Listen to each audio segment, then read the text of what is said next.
La saison du Paris Saint-Germain est désormais officiellement terminée et quoi de mieux pour finir cette saison que de faire un bilan avec une tier list qui va me permettre de noter un petit peu joueur par joueur et noter leur saison. Salut à tous les gars, c'est Azial. Aujourd'hui, on se retrouve pour une nouvelle vidéo.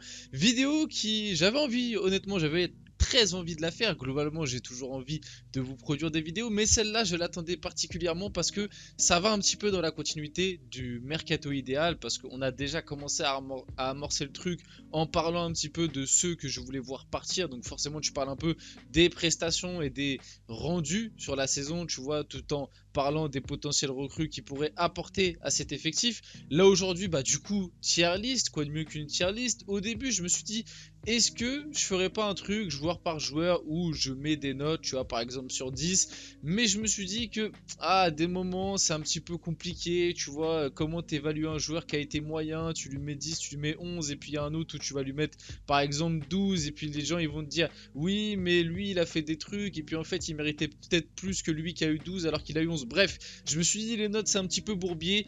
Tier list, on fait des catégories, c'est un peu plus simple, tu vois. Il y a absolument, d'ailleurs, je vais vous lire les catégories. Absolument nécessaire au club, très bon joueur de l'effectif, joueur bon et régulier, bof, peut mieux faire, décevant, doit mieux faire. Que fait cet homme au PSG? Et pas d'avis, pas assez vu. L'effectif présent sur cette vidéo, c'est l'effectif qui a joué cette saison. C'est tous les mecs qui ont eu un petit peu de minutes et c'est basé sur Transfermarkt. Le seul petit oubli qu'il y a, c'est Yoram Zagué. Il n'est pas dedans, malheureusement, mais globalement, je l'aurais mis en pas d'avis, pas assez vu parce que il a joué que quelques minutes en fin de saison, donc c'est pas non plus, on va dire, un gros manque. Avant que la vidéo commence et qu'on rentre dans le vif du sujet, parce que je pense que cette vidéo va être un petit peu longue, n'hésitez pas déjà à prendre un petit truc, voilà, prenez une petite boisson, truc, etc. N'hésitez pas à poser votre petit like, abonnement, commentaire, me dire ce que vous allez penser, faire aussi la tier list, hein, elle est sur tier list maker, donc je vous invite si ça vous intéresse à aller la faire, et puis on va pouvoir y aller dès maintenant.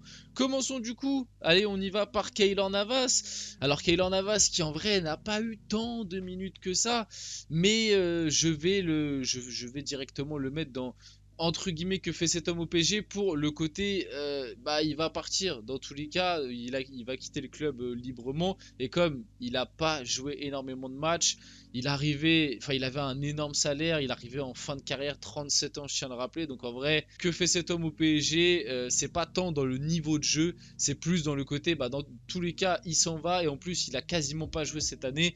Donc voilà, tu vois, Le Tellier, c'est pareil, c'est que fait cet homme au PSG? Déjà de 1, il n'a pas le niveau, hein, si on doit être honnête.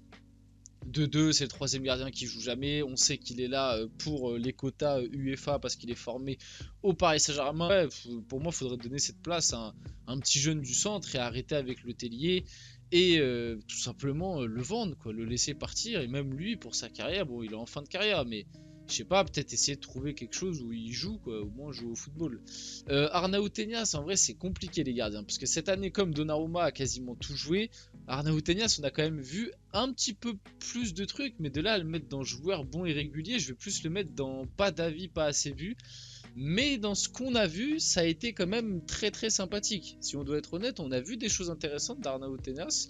Donc moi j'aimerais beaucoup qu'il reste le deuxième gardien de Donnarumma l'année prochaine. Malheureusement, j'ai l'impression qu'on part pas sur ça parce que déjà il y a des infos qui sont sorties comme quoi lui aimerait être titulaire et du coup prêté. Et on le sait en ce moment, il y a pas mal d'infos vis-à-vis du gardien russe là qui devrait signer du côté du PSG. Donc Arnaud Tenas, malheureusement, je pense qu'il ne sera pas le second gardien l'année prochaine et je trouve ça dommage. Donnarumma, c'est un très bon joueur de l'effectif. Alors certes, tu peux même hésiter à le mettre absolument nécessaire au club parce que certes en Ligue des Champions il a fait des gogoleries à des moments, mais globalement sur la saison il fait partie des très bons joueurs de cet effectif. En Ligue 1, de toute façon c'est factuel en termes de stats, c'est le gardien dans le top 5 européen qui a rapporté le plus de points à son équipe, qui a fait le plus d'arrêts par rapport au XG concédé, enfin qui a empêché le plus de buts, c'est Donnarumma qui est numéro 1 dans cette stat là, top 5 européen.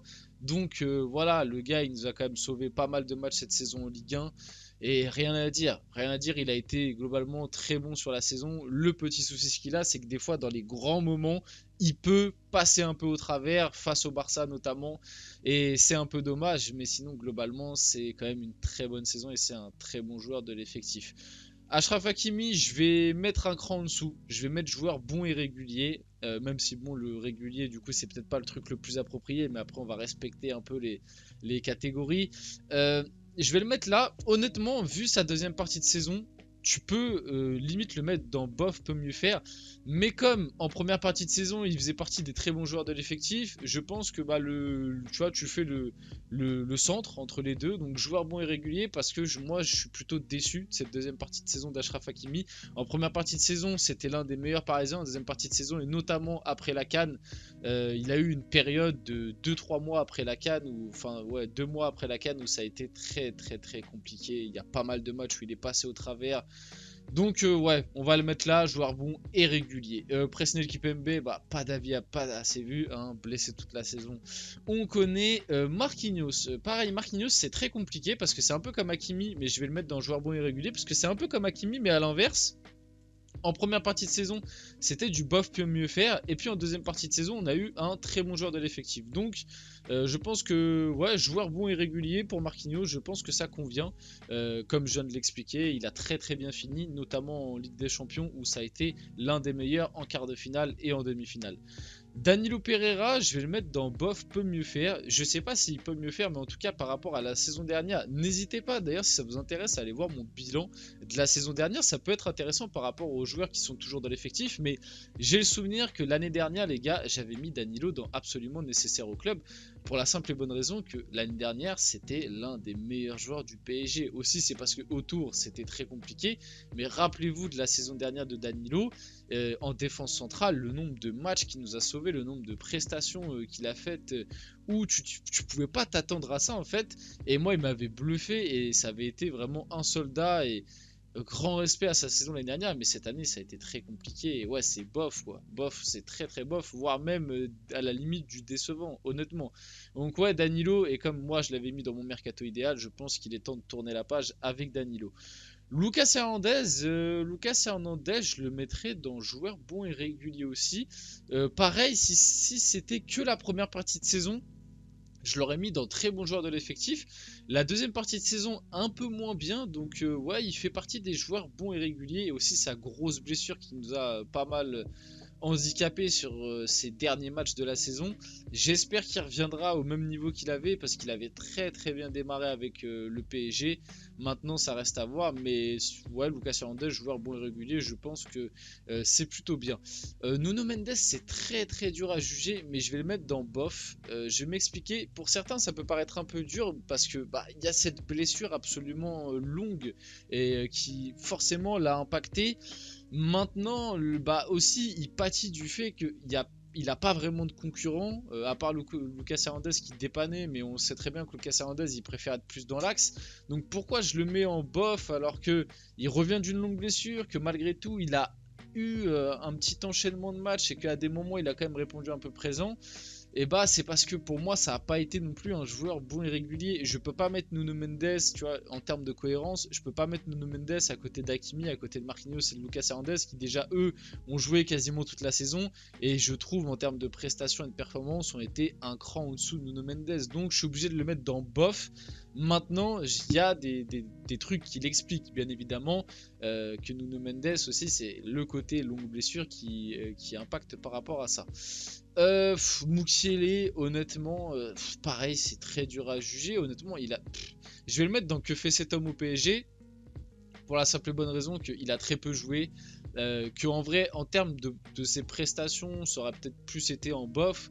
Mais il a très peu joué. Luis Enrique n'en veut pas. Donc, que fait cet homme au PSG? Il prend un gros salaire. On le sait aussi que extra sportivement, il y a pas mal de trucs qui dérangent et que c'est aussi pour ça que Luis Enrique à des moments l'a pas utilisé.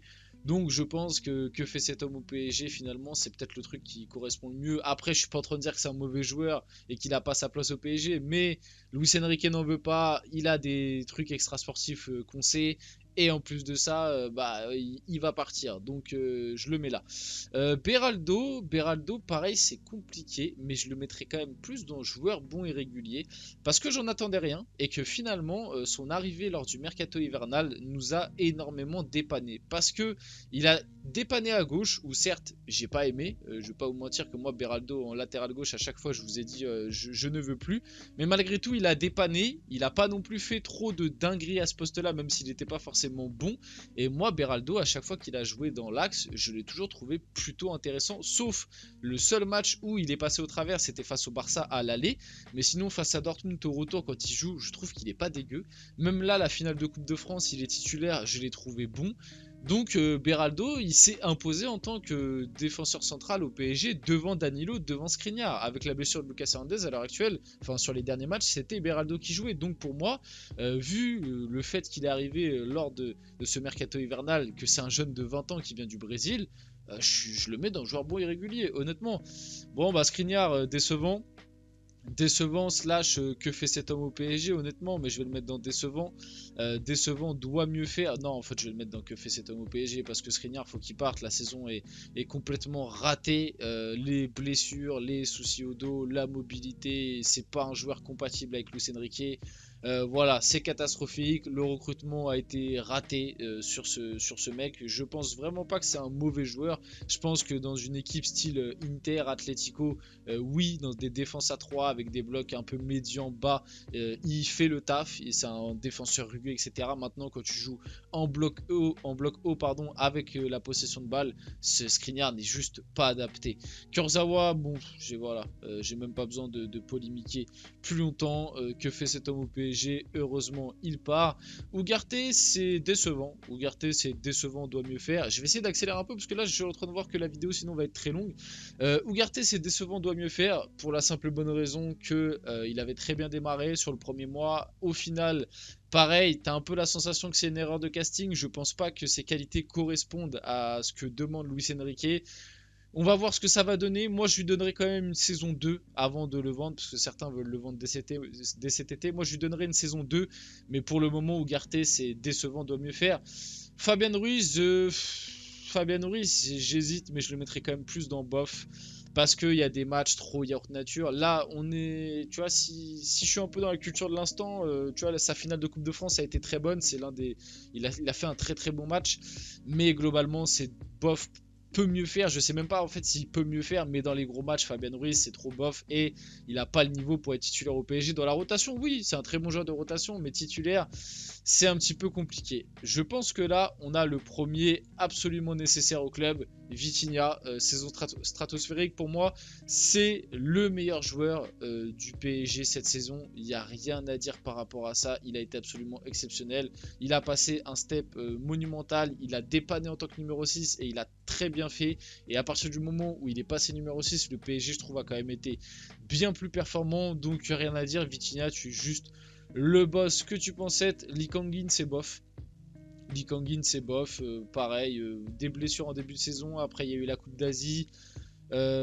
Après, on n'en attendait non plus pas grand chose, mais globalement sur la saison, c'est bof. Pareil, c'est un bon joueur dans la rotation, je pense, mais pas plus que ça, honnêtement. Carlos Soler, bon bah c'est que fait cet homme au PSG. Tu pouvais le mettre dans décevant, mais que fait cet homme au PSG? Il faut le vendre. Aston Villa est intéressé. Voilà, et son histoire avec je pense pas aussi pareil que ce soit un mauvais joueur, mais son histoire avec le PSG n'a jamais vraiment démarré. Donc je pense qu'il faut le libérer. Il faut essayer de le vendre pour 10-15 millions. Ce sera déjà très bien.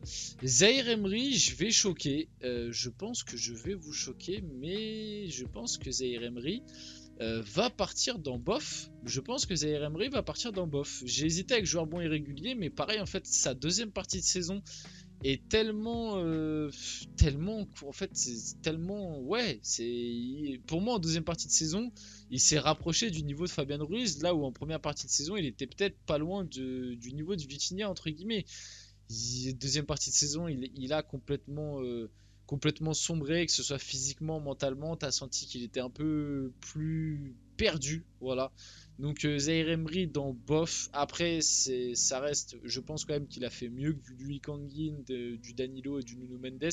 D'ailleurs, Danilo, quand je suis en train de voir les bofs, je vais plutôt le mettre dans décevant. Finalement, je vais plutôt mettre Danilo dans décevant parce que quand je suis en train de voir les bofs, Danilo pour moi était quand même moins bon que ces 4 là. Donc ouais, je fais un petit ajustement. Ethan Mbappé, pas d'avis, pas assez vu bien évidemment. Seny Mayulu, pareil, mais Seny Mayulu, de ce qu'il a montré, moi je l'aurais mis dans très intéressant. Je l'aurais mis dans peut-être joueur bon, mais pas assez vu. Ouh là là. Là, on arrive sur un dossier très épineux. Kylian Mbappé. Ça va vous surprendre, mais pour moi, Mbappé, c'est bof. Pour moi, Mbappé, c'est bof, peut mieux faire parce que c'est Kylian Mbappé. Si Ousmane Dembélé avait fait la même saison que Kylian Mbappé, je l'aurais mis là ou là, tu vois, bien évidemment. Mais là, on parle de Kylian Mbappé en fait. On parle de Kylian Mbappé. Il n'a pas été régulier. Pour moi, dans le jeu, il n'a pas été bon. Il a fait ses stats et surtout en deuxième partie de saison en fait. Parce que quand tu vois le différentiel entre la première partie de saison et la deuxième partie de saison, il n'y a pas longtemps, j'ai vu une stat qui est sortie. C'est que Mbappé, sur la première partie de saison, c'est un but toutes les 77 minutes. Alors qu'en deuxième partie de saison, c'est un but toutes les 142 minutes. Donc même sur le point de vue statistique, en deuxième partie de saison, il a complètement sombré. Il a divisé son nombre de buts par minute jouée par 2. Et le côté oui mais il a joué moins de matchs et tout ne rentre pas en compte parce que c'est les minutes slash but marqué qui comptent. Donc dans tous les cas ça n'a rien à voir par rapport à ça. Donc Mbappé c'est très décevant. C'est très décevant. Moi pour sa dernière saison au PSG je voulais avoir un Mbappé, un grand Mbappé, un Mbappé version 2021-2022. Mais quand tu aspires à être un ballon d'or, le meilleur joueur du monde et que tu es, je le rappelle, le joueur star de cet effectif, le joueur phare, tu dois mieux faire et surtout dans les grands rendez-vous aussi, les matchs de Ligue des Champions, etc. Mbappé dans les gros matchs, on l'a jamais vu en fait, à part le retour face à la Sociedad. Sinon, aller-retour contre le Barça, il est pas là, et aller-retour face à Dortmund, il est pas là. Je le rappelle que c'est le joueur star du PSG, ce n'est pas normal. Gonzalo Ramos. Ah, Gonzalo Ramos, c'est compliqué à noter. Je le mettrais dans joueur bon et régulier, je pense, parce que première partie de saison très dur à évaluer. Il a eu très peu de temps de jeu. Quand il a joué, c'était pas forcément ouf. Il y a eu cette infection. La deuxième partie de saison, c'était bien mieux. Mais ouais, Gonzalo Ramos, c'est très dur à noter honnêtement. Gonzalo Ramos, je le mettrais quand même dans joueur bon et régulier dans cette caste-là. Mais ouais, on doit en attendre quand même un peu mieux. Il aurait pu figurer dans les bofs peut mieux faire. Heureusement qu'il a des matchs où il est rentré, où il a marqué, notamment face à Le Havre, etc. Pardon. Ousmane Dembélé, pour moi, c'est très bon joueur de l'effectif. Hein. Rien à dire, il fait partie des meilleurs Parisiens cette saison. Tu peux en attendre plus par rapport aux stats, mais lui, par exemple, par rapport à Mbappé, l'aller-retour face au Barça, il est clairement déterminant. C'est l'un des meilleurs joueurs sur le terrain, honnêtement. Donc Ousmane Dembélé, c'est une saison réussie. On le sait que le côté but, il a toujours eu ce souci-là dans sa carrière. Malgré tout, au final, il finit la saison à 6 buts parce qu'il marque en finale de Coupe de France, il a marqué face à Lorient, etc. Donc tu peux en attendre plus par rapport à ça. J'en attendrai plus l'année prochaine d'Ousmane Dembélé parce qu'avec le départ de Mbappé, ce sera, je pense, le joueur phare de cette équipe. À part grosse recrue peut-être, mais même en termes d'importance et de réputation, je pense que Dembélé sera le joueur star du PSG l'année prochaine. Donc on en attendra plus, mais cette saison pour moi elle est réussie dans le jeu, etc. Et il a été souvent déterminant. Marco Asensio, je vais le mettre dans bof. Bof peut mieux faire. Asensio, j'en attendais pas non plus énormément. Pour moi, dès qu'il était arrivé, j'allais le considérer comme un joueur de rotation. Et il a eu des périodes au PSG où on s'est dit ah il est très bon, même très récemment là quand il a joué notamment face à Metz, très bon. En début de saison dans ce rôle de faux neuf, notamment face à Lyon, où je me rappelle il avait fait une très bonne prestation. Mais après, on parle quand même d'un mec qui prend un gros salaire, qui vient du Real Madrid. Tu peux t'en attendre un peu plus et globalement sur la saison entre le côté blessure, entre le côté joueur de rotation qui quand il est rentré il a quand même très peu impacté notamment dans les grands matchs. Pour moi c'est un bof et il peut mieux faire honnêtement. Randal Kolo Muani Randal Kolo Muani, je vais le mettre dans décevant, doit mieux faire, mais en vrai il mériterait d'aller dans que fait cet homme au PSG. Pourquoi je le mets dans décevant de mieux faire? Parce que je pense que Kolo Muani ne va pas partir du PSG cette année malheureusement, hein, et je pense que le PSG va lui laisser une année 2. Donc on va attendre, doit mieux faire, tu vois, l'année prochaine, pas peu, c'est doit, il doit mieux faire l'année prochaine s'il veut garder une place au Paris Saint-Germain. Mais bien évidemment Kolo Muani, il faut plus compter dessus comme un titulaire, il faut compter dessus seulement comme un mec dans la 4e, 5e rotation, tu vois, en tant que 5e choix, on va dire. T'as tes 3 titulaires, t'as un mec et t'as Kolo Muani, pas plus. 90 millions pour ce mec, ça a été clairement une erreur de parcours. Et pour finir la vidéo, Bradley Barcola, très bon joueur de l'effectif. Pareil, en vrai, vous allez me dire oui, mais lui aussi à des moments, il a eu des petites baisses de régime, etc. Mais Bradley Barcola, par rapport à un Hakimi, par rapport à un Lucas Hernandez, tu vois, c'est un mec qu'on n'attendait pas. C'est un mec qui, de base, je pense, venait pour être dans la rotation PSG. Au final, il s'est imposé en tant que titulaire. Il s'est imposé comme titulaire ailier gauche. Je rappelle qu'il était le poste de base de Mbappé. Mbappé a du coup bifurqué dans l'axe, pardon. Luis Enrique le voulait. Luis Enrique lui a fait une totale confiance. Et pour moi, il a répondu présent. C'est quand même un mec qui a été impactant au 8e face à la Real Sociedad, qui a été impactant en quart de finale aller-retour face au Barça. Sa rentrée à l'aller et son match au retour, il provoque le carton rouge, etc. Pour moi, il fait très mal sur ces matchs-là. Et pour moi, Bradley Barcola, pareil, l'année prochaine, je vais en attendre beaucoup. Pour moi, ce sera l'un des joueurs qui va diriger le PSG sur les futures années. Faut pas aller trop vite non plus avec lui. Je suis pas en train de vous dire que ça va être la future star ou peut-être un futur ballon d'or. Loin de là. Mais pour moi, c'est un joueur essentiel à ce PSG là. On arrive sur la fin de cette vidéo, la tier list est finie. Peut-être que certains vont me trouver un peu sévère parce que finalement dans absolument nécessaire au club j'ai mis que 1, mais après je trouve que c'est bien, entre guillemets, c'est le GOAT, le meilleur joueur de la saison. 3 d'entrée bons joueurs, joueurs bons et réguliers, on en a 5, bof peut mieux faire, on en a 6 et après le reste c'est très décevant ou alors pas d'avis, pas assez vu. Finalement je trouve que c'est plutôt bien réparti, j'ai pas trop blindé, tu vois, en haut, j'ai plus été on va dire mesuré et globalement les gars aussi c'est ça qu'il faut analyser pour finir. C'est que le bof peut mieux faire, c'est pas mauvais. Ça veut dire qu'en gros, tu as tourné autour de la moyenne. Joueur bon et régulier, tu es autour de 12-13, tu vois. Très bon joueur, tu es autour de 14-15. Et puis bon, voilà, tu as la meilleure note de la classe, tu vois. Donc, les joueurs en bof, c'est pas qu'ils ont raté leur saison. C'est juste que c'est moyen, tu vois. C'est bof, bof moyen.